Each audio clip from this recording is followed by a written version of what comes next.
दिल्ली के शराब घोटाले में सीबीआई ने जांच तेज कर दी है और मनीष सिसोदिया के लॉकर को अब सीबीआई की टीम खंगालने जा रही है। गाजियाबाद के पंजाब नेशनल बैंक के ब्रांच में लॉकर की जांच होगी। इस वक्त की ये बड़ी खबर। कुछ ही देर के बाद पीएनबी की ब्रांच में सीबीआई की टीम पहुंचने जा रही है। मनीष सिसोदिया और उनकी पत्नी भी बैंक में मौजूद रहेंगी। दिल्ली के शराब घोटाले से जुड़ा हुआ यह मामला है। पहले मनीष सिसोदिया के घर पर सीबीआई ने रेड की थी और इस वक्त ये जानकारी मिल रही है कि मनीष सिसोदिया के लॉकर की जांच भी सीबीआई की टीम करने जा रही है। उनका लॉकर पंजाब नेशनल बैंक में है। गाजियाबाद की पंजाब नेशनल बैंक की ब्रांच में सीबीआई की टीम पहुंचने जा रही है। इस दौरान मनीष सिसोदिया और उनकी पत्नी भी बैंक में मौजूद रहेंगी। मनीष सिसोदिया ने भी ट्वीट करके इस बात की जानकारी दी है। तो ये तस्वीरें इस वक्त जो आपको हम दिखा रहे हैं, मनीष सिसोदिया अपने घर से रवाना हुए हैं। लोन देने वाले आपकी मदद नहीं करते, वो लाभ कमाने के लिए देते हैं। तो कौन अच्छा है और कौन बुरा है जानना चाहते हैं तो फ्रीडम ऐप को अभी डाउनलोड कीजिए। गाजियाबाद के पंजाब नेशनल बैंक की उस ब्रांच के लिए जहां पर उनका लॉकर है और उस बैंक की ब्रांच में सीबीआई की टीम भी पहुंच रही है। इस दौरान पत्रकारों के साथ हाथ हिलाकर एक अच्छी मुद्रा में नजर आ रहे हैं मनीष सिसोदिया। मुस्कुराते हुए आगे बढ़ रहे हैं और उन्होंने जो ट्वीट किया है उसमें भी इस बात का जिक्र किया है कि सीबीआई की टीम आने वाली है और हम उनका स्वागत करते हैं। तो मनीष सिसोदिया के घर आज फिर जाएगी सीबीआई की टीम। मनीष सिसोदिया ने ट्वीट करके इस बात की जानकारी दी है। ये देखिए, ये ट्वीट भी इस वक्त हम आपको दिखा रहे हैं। कल सीबीआई हमारा बैंक लॉकर देखने के लिए आ रही है। 19 अगस्त को मेरे घर पर 14 घंटे की रेड में उनको कुछ भी नहीं मिला था। लॉकर में भी कुछ नहीं मिलेगा। सीबीआई का हम स्वागत करते हैं। जांच में मेरा और मेरे परिवार का पूरा सहयोग रहेगा। तो इस वक्त की बड़ी खबर आपको बता रहे हैं। आज लॉकर जांचने के लिए सीबीआई की टीम आ रही है, बैंक का लॉकर देखने के लिए। 19 अगस्त को जो रेड हुई थी उसमें कुछ भी नहीं मिला 14 घंटे की रेड में, यह मनीष सिसोदिया ने लिखा है। और आदित्य प्रताप इस वक्त हमारे साथ सीधे जुड़ रहे हैं। आदित्य, क्या मनीष सिसोदिया बैंक तक पहुंचे हैं? सीबीआई की टीम कितनी देर में पहुंचेगी?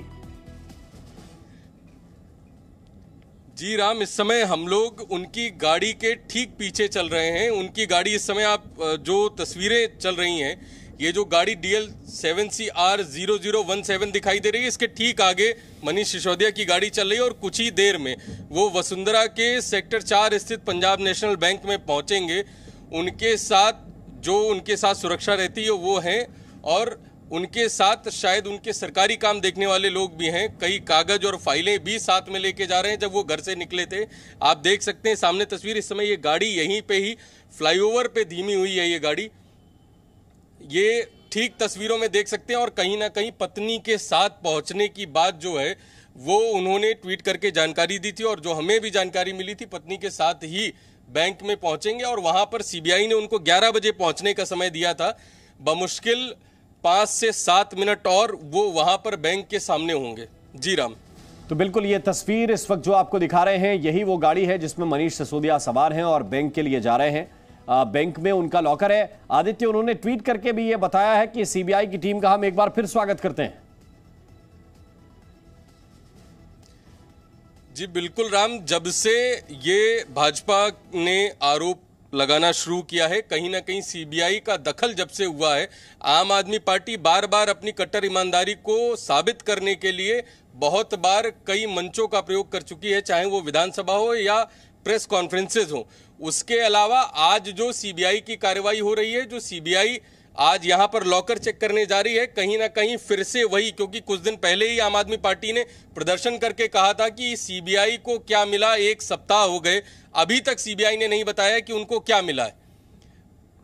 यही शायद एक बड़ा कारण है कि आज भी वही चीजें फिर से हो रही हैं। जब पहले भी सीबीआई उनके यहाँ जांच करने को पहुंची थी तो उन्होंने ट्वीट करके ही जानकारी दी थी और दोबारा से वही है। तो कहीं ना कहीं जो जांच एजेंसियां हैं वो इस समय राजनीतिक दलों के टारगेट में आ रही हैं और जिस तरीके की कार्रवाई चल रही है वो कहीं ना कहीं पॉलिटिसाइज करने का काम राजनीतिक दल कर रहे हैं। और आज जो उन्होंने अपने ट्विटर हैंडल से जानकारी दी उससे पहले कल शाम को भी उन्होंने इस बात की जानकारी दी। तो चीजें उस हिसाब की उनको नहीं समझ में आ रही, क्योंकि कई बार होता है कि हम जब राजनीति में होते हैं और जिस तरीके के आम आदमी पार्टी की कार्यशैली है, कहीं ना कहीं चीजें उस तरह से वो सोशल मीडिया प्लेटफॉर्म्स के द्वारा सब तक पहुंचाते हैं। जी राम। बिल्कुल आदित्य, आप हमारे साथ बने रहिए। तो मनीष सिसोदिया की गाड़ी अब फ्लाईओवर से टर्न हो गई है और उस बैंक तक पहुंच रही है जिस बैंक में उनका लॉकर है। अब जरा देखिए, जो आरोप हैं वो बहुत ही गंभीर है। ये बताया जा रहा है कि नई एक्साइज पॉलिसी में गड़बड़ी है, शराब के ठेकेदारों को लाभ पहुंचाया गया। ये आरोप है मनीष सिसोदिया के ऊपर और सिसोदिया कह रहे हैं कि अभी तक सीबीआई को कुछ भी मिला नहीं है और आज भी कुछ नहीं मिलेगा। ये आरोप है सिसोदिया के ऊपर कि शराब के ठेकेदारों को लाभ पहुंचाया गया, लाइसेंस देने के नियमों में अनदेखी की गई। इसके अलावा ठेकेदारों के 144 करोड़ रुपए माफ कर दिए गए और इसमें से कुछ हिस्सा उन्होंने कमाया है। कोरोना के नाम पर लाइसेंस फीस माफ कर दी गई। ठेकेदारों के लाभ के लिए नई शराब नीति मनीष सिसोदिया लेकर आए थे। आबकारी मंत्री होते हुए उन्होंने ये निर्णय लिए थे और ये आरोप बहुत ही गंभीर हैं जो बीजेपी उनके ऊपर लगातार लगा रही है। और इसी सिलसिले में जो सीबीआई ने एफआईआर दर्ज की थी उसमें भी कुछ चीजों का जिक्र है।